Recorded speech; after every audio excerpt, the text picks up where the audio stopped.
You know, they say some questions change everything. You hear them once, and they echo in your head for years. It's been almost 2 years now, but I still remember that question.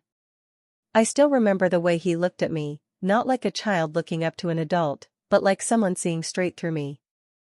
It happened in the kitchen. Just the two of us. The evening light was dim, the smell of dinner hanging in the air, and the sound of boiling water filling the silence. I had my back to him, stirring something on the stove, pretending everything in my life was fine, pretending I was fine. But inside? I was a mess. Tired.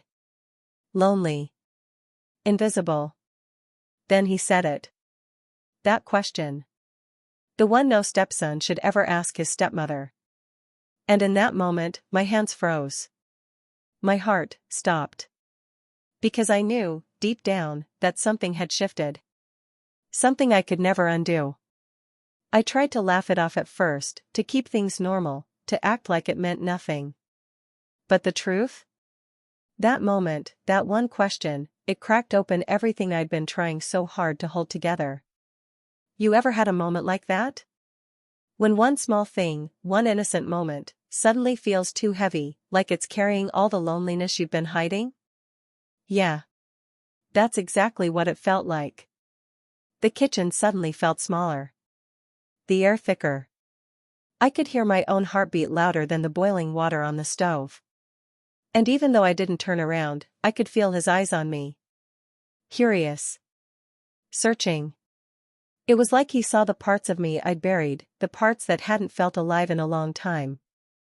And right there, in that ordinary kitchen, something dangerous began. I wish I could tell you I stopped it. That I set things right before they went too far. But if I'm being honest with you, I didn't. I couldn't. That day marked the beginning of something I can never take back.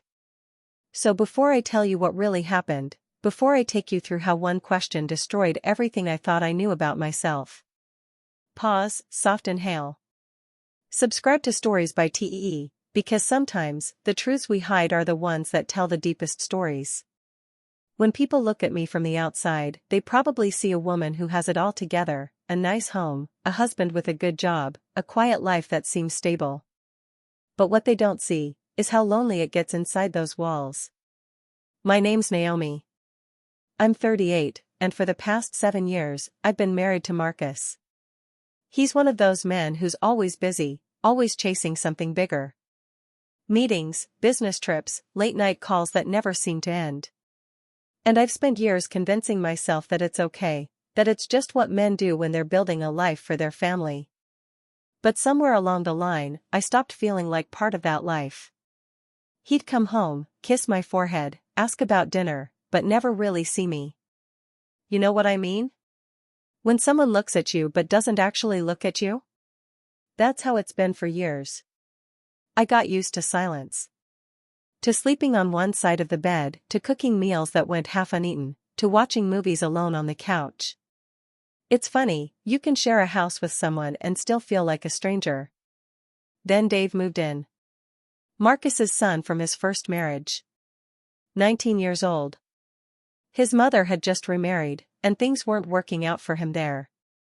So Marcus thought it'd be best if he stayed with us for a while, just until he figures himself out, he said. I still remember the first night Dave arrived. He walked in with a small duffel bag and eyes that looked older than 19. Quiet, polite, the kind of boy who observes more than he speaks. There was something gentle about him, a softness I hadn't felt around here in a long time. At first, it was awkward.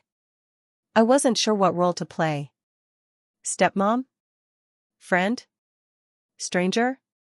He was shy, and I kept my distance. But slowly, without even realizing it, our routines began to overlap. He'd help me carry groceries without being asked. Wash the dishes after dinner when Marcus forgot to. Sometimes, he'd sit at the kitchen table while I cooked, not saying much, just being there. And you know what? That quiet presence became comforting. It wasn't anything inappropriate, not at first. It was just nice. Someone noticing when I was tired. Someone laughing at my small jokes. Someone who looked at me like I mattered. One night, we were both up late. Marcus was away on a work trip again. I was cleaning up after dinner, and Dave was sitting at the counter, scrolling through his phone. There was a light drizzle outside, that kind of peaceful sound that makes everything feel softer. I remember I dropped a glass, it shattered across the floor. I startled, said something under my breath, and before I could bend down, he was already there beside me. We both reached for the same piece at once, and our fingers brushed. It was nothing. A small touch. But somehow, I felt it. He looked up at me, his hand hovering close to mine, and for a second, I couldn't move. There was no spark or fireworks, just this quiet awareness between us, something unspoken, something I didn't dare name. I laughed it off, made some joke about being clumsy, but my chest was tight. I could feel my pulse in my throat. From that day, I noticed everything. The way he'd pause before leaving the kitchen, like he wanted to say something but didn't. The way his voice softened when he spoke to me. The way he'd ask if I'd eaten, if I was okay, if I needed help with anything. Marcus never asked those things anymore. And I hated myself for even noticing the difference. But when you've spent years feeling unseen, even a small act of kindness can feel like sunlight on cold skin. I told myself it was harmless. That I was just grateful for the company. But deep down, a part of me knew it was more than that. There were moments when I'd catch him watching me, and instead of turning away, I'd hold his gaze for a second too long. And that second, that quiet exchange, would linger in my chest long after he left the room. I didn't want to admit it then, but something was changing inside me. And maybe that's the thing about loneliness, it doesn't always drive you to do something wild or impulsive. Sometimes, it just makes you vulnerable. To attention. To warmth. To being seen. And Dave, he saw me. He noticed the details no one else did. The way I tucked my hair behind my ear when I was nervous. The way I hummed softly while cooking. The way I looked out the window at night, like I was waiting for something that never came. And little by little, his presence started filling the spaces that Marcus's absence had carved out. I told myself I could handle it, that I was strong enough to keep the lines clear. But in my heart, I already knew those lines were starting to blur. Looking back now, maybe that was where it really began. Not with the question he asked me in the kitchen, but with the silence that came before it. The silence we both filled with something we didn't have the courage to name. It happened on a quiet afternoon, the kind that feels too still, too ordinary to mean anything, until it does. The sun was low, spilling through the kitchen window, painting everything in that golden light that makes the dust in the air look almost beautiful. I was cooking, just something simple, pasta I think, and Dave was there again, sitting on the counter like he always did, phone in his hand, pretending to scroll but not really reading anything. We'd fallen into this routine. I'd cook, he'd linger. We'd talk about small things, work, movies, whatever came up. It felt comfortable. Too comfortable, maybe. That day, I remember stirring the sauce, humming without realizing it, and when I turned to grab a spoon, he was looking at me. Not in a way that felt wrong, not yet, just differently. He smiled a little, like he was trying to figure something out. Then he said it, so casually, so quietly I almost didn't catch it. Do you ever feel lonely here? At first, I froze. My hand hovered over the pot. My mind scrambled for a safe answer, something light, something that wouldn't open a door I wasn't ready to walk through. So I laughed. Just a small, nervous laugh. Lonely? No, not really. Why would I be lonely? He didn't answer right away. Just watched me. His eyes were calm, but they had this depth to them, like he was seeing past my words, past the walls I'd built. Then he shrugged. I don't know. You just seem like you keep everything bottled up. I felt that in my chest. Like he'd reached out and pressed on something I'd been hiding for years. I turned back to the stove, pretending to be focused on the sauce, but my hands were trembling a little. Everyone gets tired sometimes, I said. It's just life. But my voice betrayed me, it cracked, just slightly. And he noticed. I knew he did. The silence that followed was heavy, thick with things neither of us dared to say. The air felt warmer, tighter. I could hear the faint bubbling from the pot, the hum of the fridge, and my own heartbeat echoing in my ears. He spoke again, softer this time. You don't have to act like everything's fine all the time, you know. It's okay to be honest. That one line, it broke something in me. Because Marcus never said things like that. He never asked how I felt. He never noticed when something was wrong. But here was this boy, barely 19, looking at me like he actually saw me. Like he cared. I should have stopped him right there. Told him it wasn't his place, that he didn't understand. But instead, I just stood there. Frozen. Because a part of me wanted to be seen. Needed to be. I turned to face him finally, and our eyes met. For just a moment, too long, too intimate, the world around us disappeared. No husband. No boundaries. Just two people sharing a silence that said too much. I cleared my throat, forcing a small smile. You're a sweet kid, Dave, I said, trying to laugh it off. You worry too much. But even as I said it, my voice sounded hollow. Forced. And the way he looked at me before glancing away, it lingered. Later that night, when I was lying in bed next to Marcus, who was fast asleep, facing the other way, that question wouldn't leave my head. Do you ever feel lonely here? I kept replaying it. His tone. His eyes. The way he said it like he already knew the answer. And I hated how much it stirred something in me, something I thought had died a long time ago. I should have ignored it. I should have told myself it meant nothing. But something inside me didn't want to. Because for the first time in years, someone had looked at me, really looked at me, and cared enough to ask. And that simple question, that moment in the kitchen, was the first quiet step toward everything I was about to lose. After that day in the kitchen, something changed, not just between us, but inside me. I started noticing things I never used to. The small details. The way Dave always said thank you after every meal, even if it was something as simple as toast and eggs. The way he'd step aside when I passed, careful not to brush against me, always polite, always respectful. But then there were his eyes, how they lingered just a little longer than they should have. How he'd look away quickly, pretending he hadn't been watching me. And I noticed myself, waiting. Waiting for him to come into the room. Waiting for his footsteps down the hall. Waiting for the soft sound of his voice when he'd say good morning. It wasn't supposed to matter. But it did. I'd tell myself it was nothing, that I was just happy the house didn't feel so empty anymore. But every time Marcus called to say he'd be working late, a small part of me didn't feel disappointed like it used to. That's when the guilt started creeping in. It came quietly at first, like a whisper at the back of my mind. What are you doing, Naomi? Why are you thinking this way? But then, another voice would answer, softer, almost defensive. I'm not doing anything wrong. I just like the company. I just miss being seen. Was it wrong to crave attention? Was it wrong to feel warmth where there used to be cold? Some days, I'd try to avoid him, stay in my room, keep busy, pretend to be on the phone when he was around. But then I'd hear him laugh in the other room, or call out, "Do you need help with dinner?" and my heart would skip before I could stop it.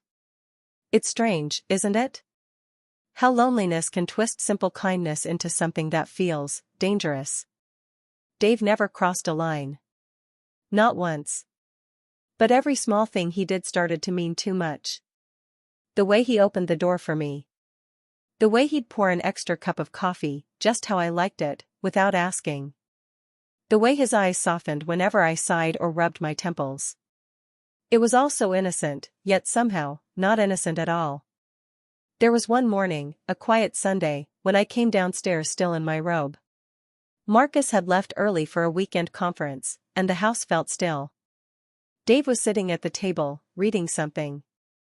When he looked up, his eyes flickered for a second, surprised, maybe caught off guard, and I saw his gaze travel up and down before he quickly looked away.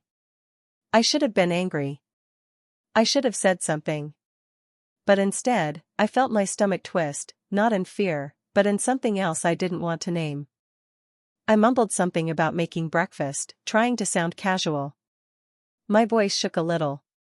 And when he smiled, that nervous, apologetic smile, my chest tightened. That smile stayed with me all day. I hated myself for it. That night, I lay awake next to my husband, watching the shadow of the ceiling fan move in circles above me. Marcus was fast asleep, his back turned, the same as always. I stared at him for a long time, wondering when we'd stopped being us. I thought about how he used to hold me, how he used to listen when I spoke. But it felt like a memory from another lifetime. Then I thought about Dave, the way he listened now. The way he noticed the small things Marcus never did. And for the first time, I caught myself wondering what it would feel like to be held by someone who actually saw me. That thought scared me. It felt wrong. It was wrong. So the next morning, I told myself I'd draw a line, make some space, create distance. I'd stop letting those little moments mean so much. But when I walked into the kitchen and saw him there, leaning against the counter with that same soft smile, holding out a mug of coffee for me just the way I liked it, all that resolve melted away. He said, "Good morning," and my throat tightened. I smiled back, but inside, I felt that familiar ache. I told myself it was harmless. That I just missed being noticed. That this warmth, this pull between us, would fade if I ignored it long enough. But it didn't fade. It grew, slow and quiet, like something blooming in the dark. And deep down, I knew I was standing on a line I wasn't supposed to cross. But the more I tried to step back, the more I found myself leaning forward. Looking back now, I think that was the real danger. Not the moments we shared, but the ones I imagined. The ones I replayed in my head long after he left the room. Because that's how it begins, not with actions, but with thoughts you convince yourself are harmless. It happened on a Friday night, one of those evenings that start out ordinary but end up changing everything. Marcus's flight had been delayed again. Just one more night, he'd said over the phone, his voice clipped, tired, distracted. I remember hanging up and staring at the kitchen wall for a long time. The silence of the house pressed down like a weight. I didn't even realize Dave was standing by the doorway until he spoke. "Is he not coming back tonight?" I turned, startled. He was leaning lightly against the doorframe, hands in his pockets, expression unreadable. I nodded. "Flight's delayed. He'll be home tomorrow." He hesitated for a moment before saying softly, "Then let me make dinner tonight." I laughed, the sound surprising even me. "You? Cook?" He smiled, boyish and shy. "I've been watching you. I've learned a thing or two." It felt innocent.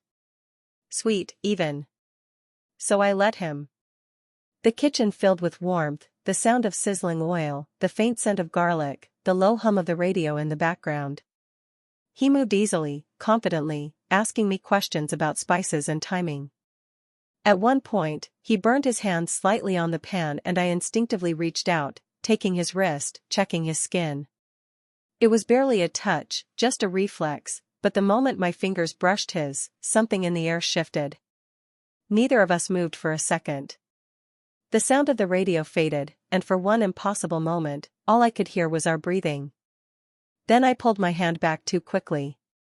He stepped aside, mumbling something about ice. The silence after that was deafening. We both pretended nothing happened. But the space between us didn't feel the same anymore. Dinner was simple, pasta, garlic bread, salad. But it felt different. We sat across from each other, candlelight flickering between us, the rest of the house dark. I couldn't stop noticing him, the way the light caught the side of his face, the curve of his jaw, how his eyes occasionally lifted to meet mine before darting away. He complimented the sauce, said it tasted like something out of a restaurant. I laughed again, and this time it felt real.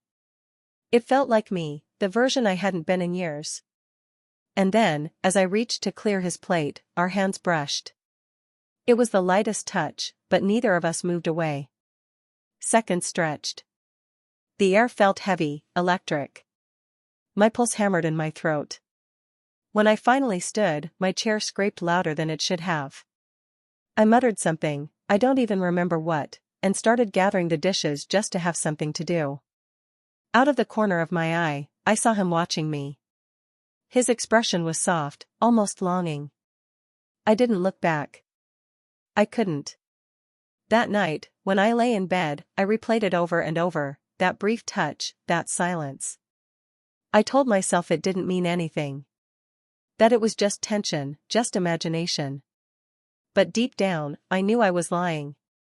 The days that followed felt different. Smaller moments, ordinary moments, began to feel charged. He started lingering more, around the kitchen, in the living room.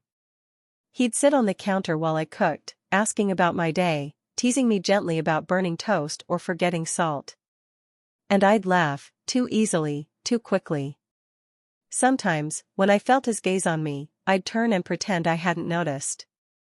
Other times, I'd meet it, just for a second, and something inside me would flutter before guilt crushed it. It became a quiet, dangerous rhythm. A dance we both pretended not to know the steps to. One evening, the house was filled with the faint sound of music, an old song playing from the speakers, something Marcus and I used to listen to before things fell apart between us. I was sitting at the table, folding laundry, and Dave was across from me, scrolling through something on his phone. He looked up suddenly. "This song," he said, "you used to listen to it a lot, didn't you?" I nodded, my chest tightening. "Years ago. Before I stopped. Before Marcus started staying late. Before the distance grew. Before I forgot what it felt like to be wanted." Dave didn't press. He just nodded slowly, eyes thoughtful. Then, quietly, almost to himself, he said, "You deserve someone who listens to you like that." The words hung in the air, heavy, trembling. I looked at him, caught completely off guard. "Dave." He looked up, meeting my eyes fully for the first time in what felt like forever. "I'm sorry," he said quickly. That was out of line. I wanted to say something, anything, but my throat tightened. Instead, I turned back to the laundry, folding a shirt that wasn't mine. My hands trembled slightly. After a moment, I whispered, "It's okay." But it wasn't. Not really. Because for the first time I realized how much I wanted those words to be true. From then on, everything felt closer. Every glance lingered, every silence buzzed. Once, while I was cleaning the counter, he stood behind me to reach a glass from the cabinet. His arm brushed against mine, warm, firm, accidental, and the small gasp that escaped my lips betrayed me. He froze. I froze. Neither of us spoke. I could feel his breath near my neck, the nearness of him enough to make my knees weak. But then I stepped aside, heart pounding, pretending to search for something in the drawer. We didn't talk about it.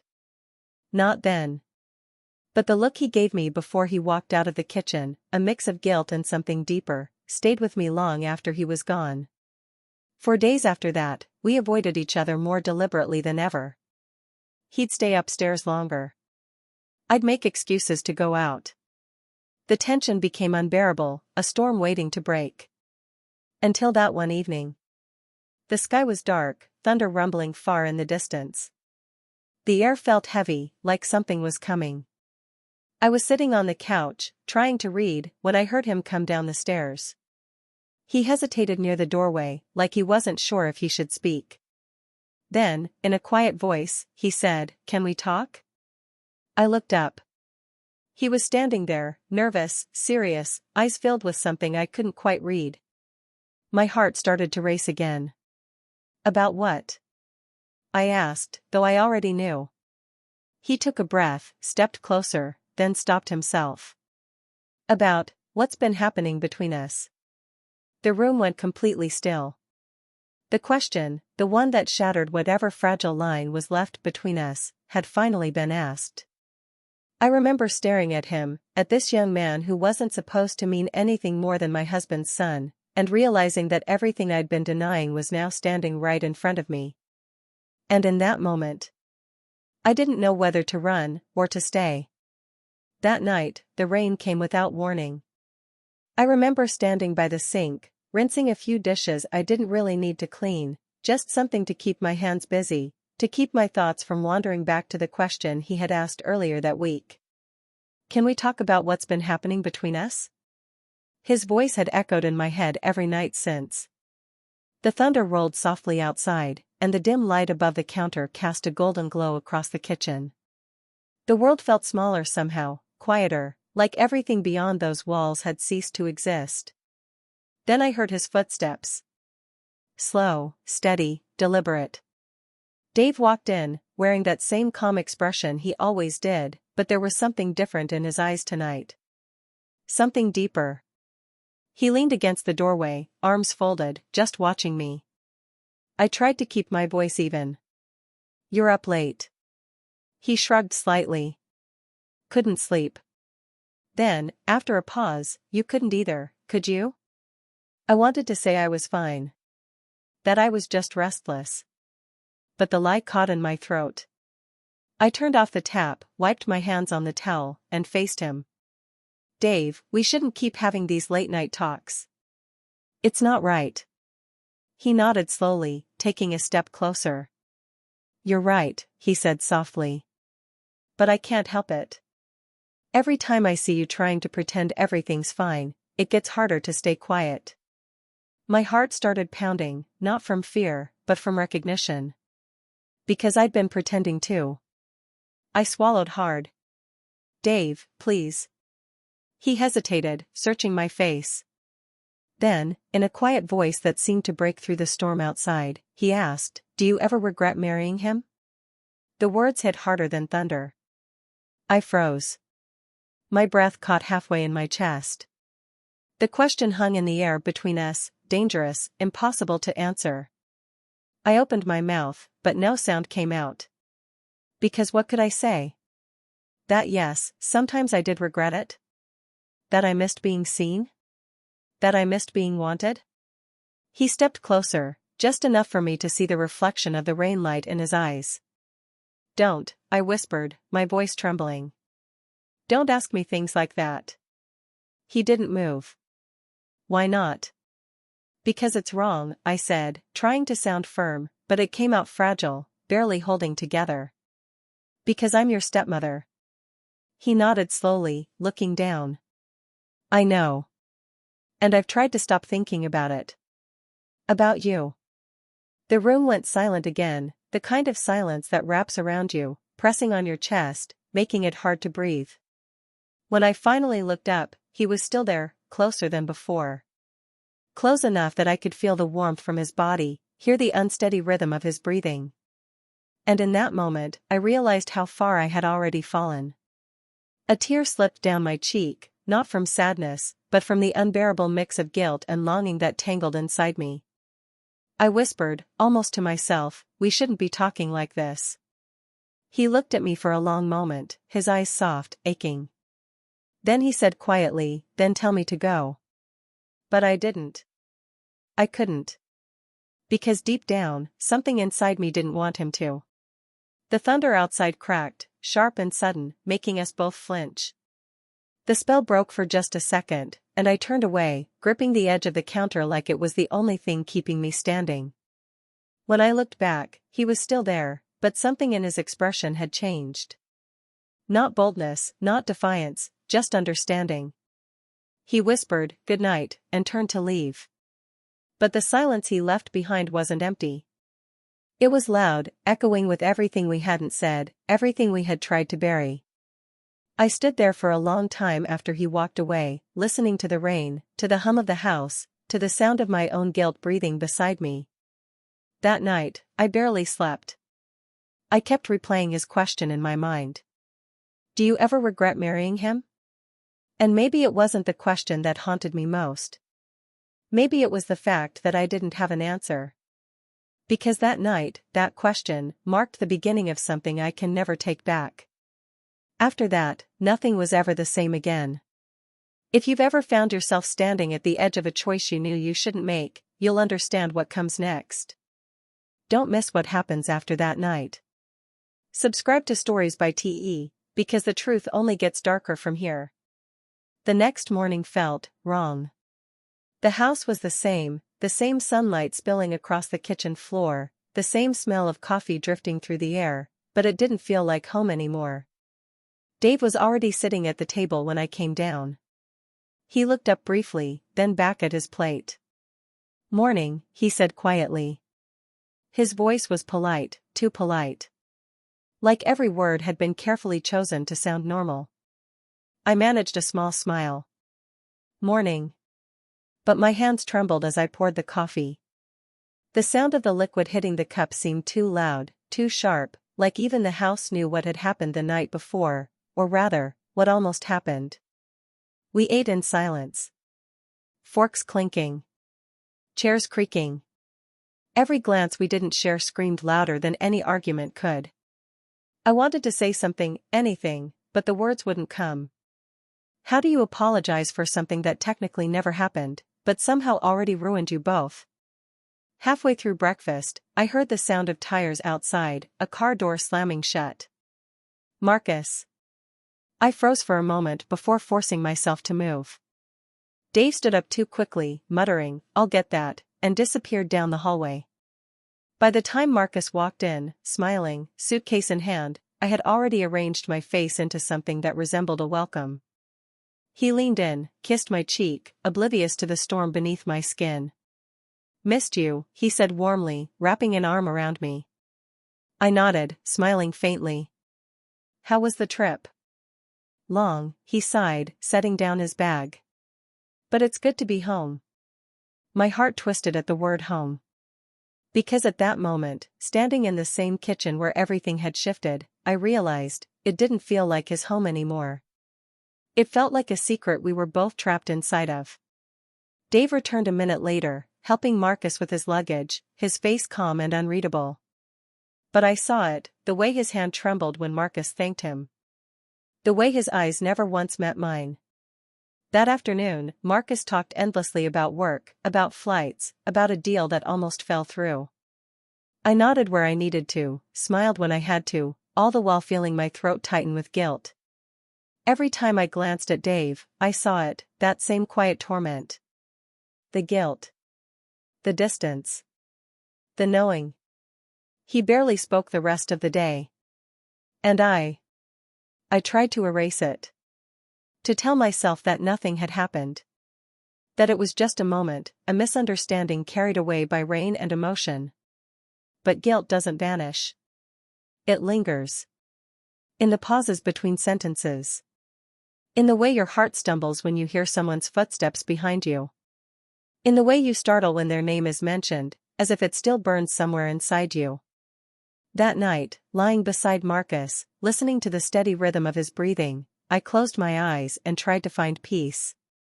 But instead, I saw the kitchen again, the rain, the silence, the look in Dave's eyes when he said, "Then tell me to go." And the truth was, I still hadn't told him to. I tried to erase it, to pretend it never happened. But guilt has a way of replaying itself, again and again. Every glance became a reminder. Every silence, a confession. And deep down, I knew, pretending wouldn't make it disappear. It would only make it worse. Days passed, then weeks. But time didn't move the same way anymore. Every morning felt heavy, like waking up with a weight pressed against my chest. I'd go through the motions, smile when Marcus spoke, make breakfast, clean, work, but none of it felt real. The house looked the same, yet somehow, everything had changed. I'd hear Dave's footsteps upstairs and my heart would skip, not out of longing this time, but guilt.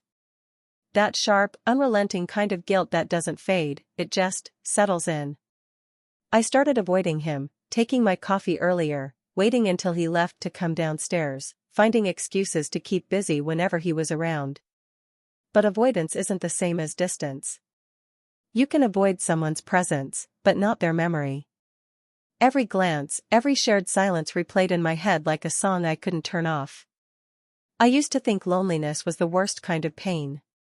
But I was wrong. Loneliness is empty, guilt is heavy. It sits inside you, reshaping who you are until you don't even recognize the reflection staring back at you. I'd look at Marcus sometimes, his familiar face, his tired eyes, and I'd wonder when it all fell apart. When did I stop being the woman who waited for him at the door, excited to hear about his day? When did I start craving silence more than his company? I told myself it was his fault, his distance, his neglect, his endless hours away. But deep down, I knew it wasn't that simple. Because the truth is, people don't fall into mistakes overnight. They drift. Slowly. Quietly. Until the line between right and wrong blurs beyond recognition.